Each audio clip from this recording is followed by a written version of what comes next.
않았어 서로를 불러왔던 것처럼 내 혈관 속 위에 네가 말했어 너를 찾아 헤매도 너라는 걸 우리 만남을 수학의 공식 Don't know where you are 우주의 섭리 내게 주어진 운명의 신고 너는 내 꿈에 춤춰 세계 너에게 내밀 내 손을 해질 숙명 걱정하지 말라 이 모든 건 우연이 아니니까 우리 완전 달라 baby 운명을 찾아낸 둘이니까 우주가 생긴 그날부터 계속 모아낸 세기를 넘어서 계속 우린 더 생각도 아마도 생각도 영원히 함께니까 모든 건 우연이 아니니까 운명을 찾아낸 둘이니까 I want it this love I want it. Yang pertama saya akan menjelaskan tentang permasalahan kolam tersebut. Di sini itu kolamnya keruh, terus juga banyak sampah-sampah yang ada di sekitar kolam, yang mengendap di atas kolam, dan juga banyak pasir yang mengendap di dalamnya yang menyebabkan kolam menjadi kotor. Dan di dinding sekitar hiasan air mancurnya juga banyak lumut di dindingnya. Terus juga hiasan air mancur juga nggak berfungsi. Dan bagaimana caranya menjaga kolam agar tetap bersih? Yang pertama itu menguras dan membersihkan kolam secara teratur dan kalau bisa secara rutin biar orang-orang juga melihatnya enak, dan juga memberikan ikan-ikan supaya kolamnya menjadi indah. Terus juga membuang sampah-sampah yang ada di sekitar kolam.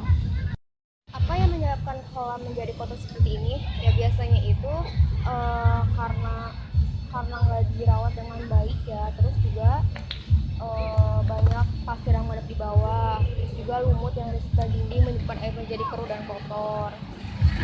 Dan ya karena nggak dibersihkan dengan baik, harusnya petugas ini tuh sadar kalau misalnya kolam dengan kolam kotor seperti ini itu harus dibersihkan dan membuat pengunjung juga nyaman. Dan komponen biotik yang ada di sini itu sebenarnya cuma ada lumut ya.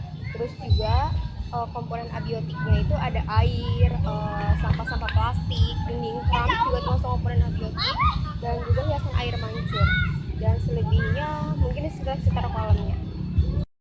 Dan dampaknya itu airnya menjadi keruh, terus timbulnya jentik-jentik nyamuk yang menyebabkan penyakit, dan juga dampak bagi manusia yang itu tidak enak dipandang, terus menimbulkan bau yang tidak sedap, sehingga orang-orang juga enggan untuk duduk di sekitar kolam untuk melihat kolam.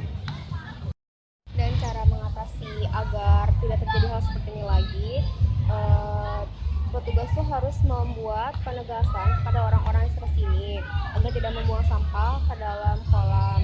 Karena kalau misalnya petugas tidak melakukan apapun, orang-orang pun juga tidak peduli dengan lingkungan sekitarnya. Jadi ya petugas harus membuat penegasan seperti itu.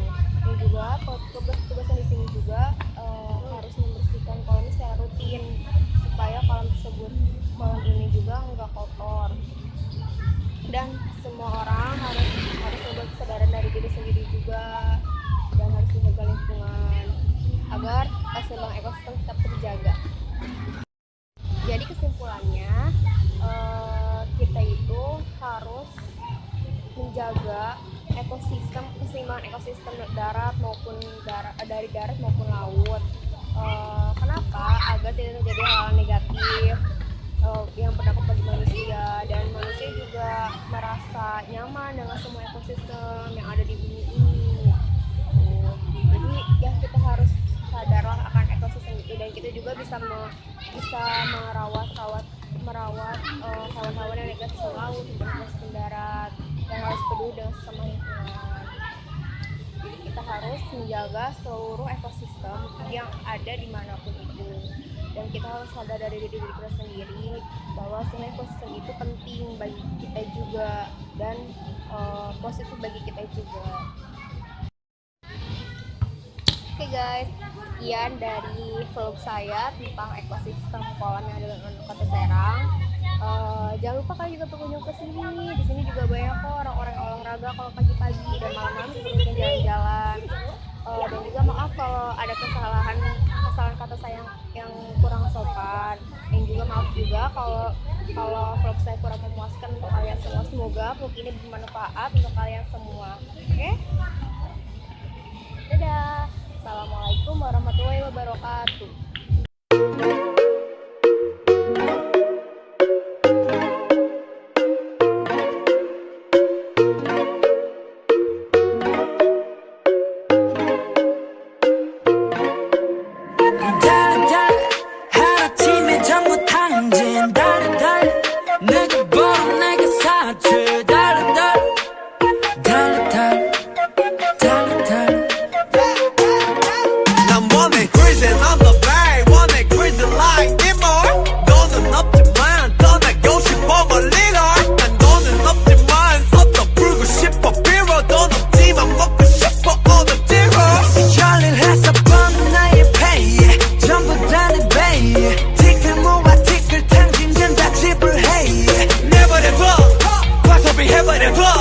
내일 아침 내가 미친 놈처럼 내 잠깐을 깨버려